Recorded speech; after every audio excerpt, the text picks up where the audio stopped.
But our first story this morning takes us to the high altitudes of Flagstaff, Arizona, and the little town of Ganado. That's where Alvina Begay is a Navajo Indian marathon runner training for the 2008 Olympics in Beijing. She's also a registered dietitian.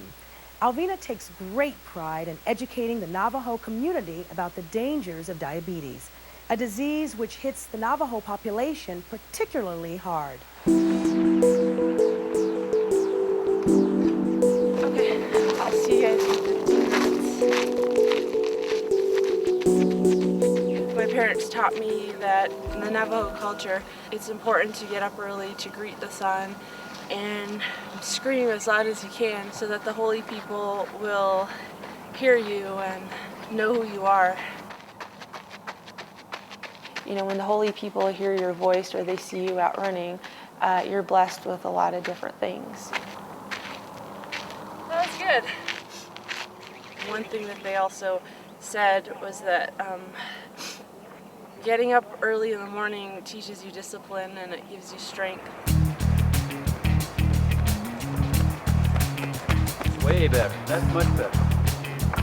A marathon is 26.2 miles. I've only done the marathon once, and I qualified for the Olympic trials, which will be held next April in Boston.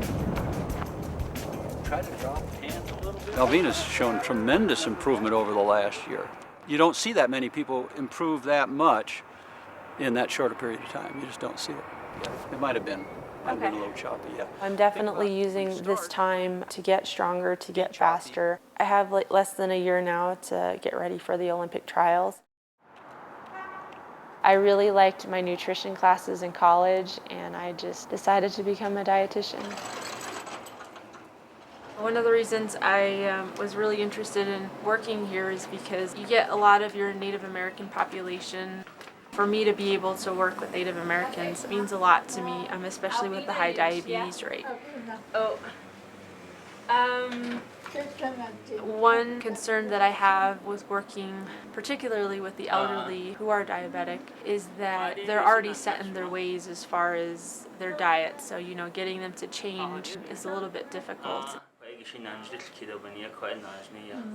Remember I told you that it's really important for you to eat foods that are high in calcium so you can have strong bones. If you don't have good calcium intake, you put yourself at risk for getting osteoporosis. Beans. Beans? Beans are My purpose in life comes to light when I go home to work on the Navajo reservation, because then I'm able to use my running and my diet education to motivate diabetics. Lately, I've noticed that there are a lot more younger kids that are obese and that are putting themselves at risk for getting diabetes, and that's really scary. It's a disease that they can control.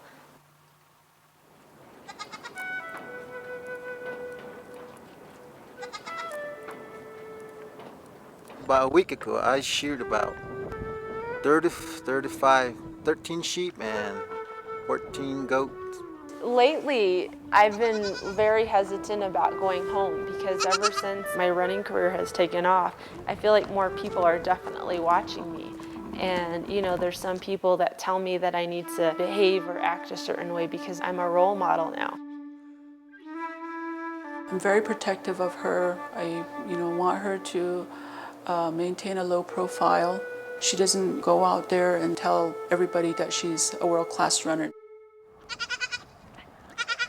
I'm at 6,500 feet in elevation, and I feel very fortunate and I'm lucky to be able to have trained at altitude most of my life. So it's really important to me to have my parents say it's okay to run and compete and travel across the country despite some of the cultural restrictions.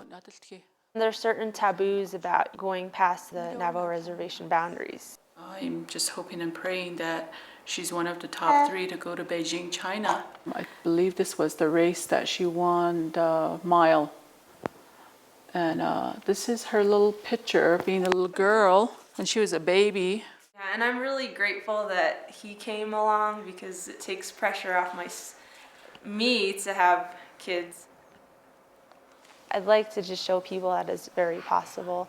I've really worked hard for where I've gotten.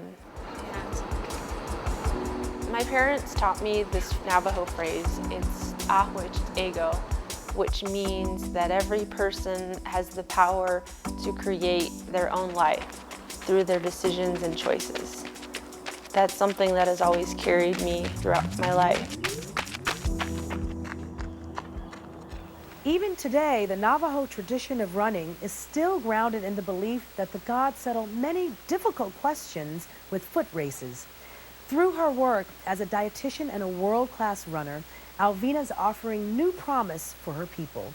Her life's journey is full of twists and turns. She works very hard to make ends meet, paying for most of her own travel and accommodations, nutritional supplements, and training clothes. If you want to find out how you can help, please visit our New Morning website today.